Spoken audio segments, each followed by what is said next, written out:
Coco, once again, congratulations. It's sometimes not easy to close out a match. It was the case today for you. 5-2 up, it got a little bit complicated. You had to deal with a lot of elements, a bit of rain, now the sunshine. Yeah. What was the key for you that moment to close it out in two? Yeah, I played her in Madrid, and she plays like really well from behind.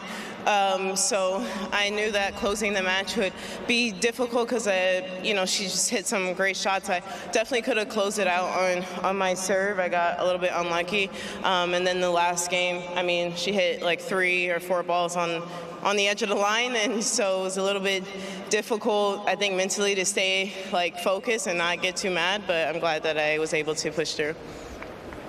Oh, thank you.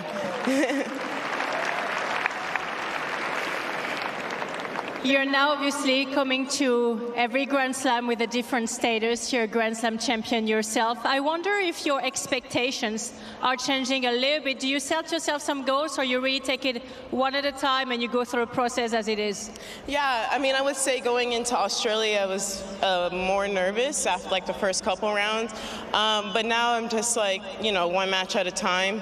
And yeah, it's something that I accomplished, but I think it's important just to stay in the moment and, not, obviously want to expect great things from yourself, but not to put too much pressure, especially, at 20. I hope I'm, still playing like at least 10 years from now. So it's a long process.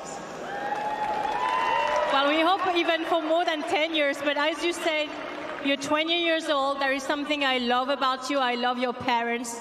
I think they're so cool. I know them for 5-6 years. Big shout out to them. Yes. They have a big role, obviously, into your career. Can you describe your relationship you have on a daily basis? I know you travel with them, but you have also siblings that are, across the Atlantic. Yeah. So how is the relationship going on? Yeah, so they're kind of like swapping a little bit. So usually Grand Slams are both here, but most of the clay season, it was just my mom, and my dad was with my brothers. And then sometimes it's just my dad, and sometimes it's just me. But it's nice to have them around, especially, these long, especially with the 2-week formats and the thousands, it's just long. So it's nice to, when you have your day off, to spend it with somebody. And I'm lucky that my brothers are very understanding and supportive. And yeah, and my parents have been with me my whole life, and I'm very thankful to them. So love you guys.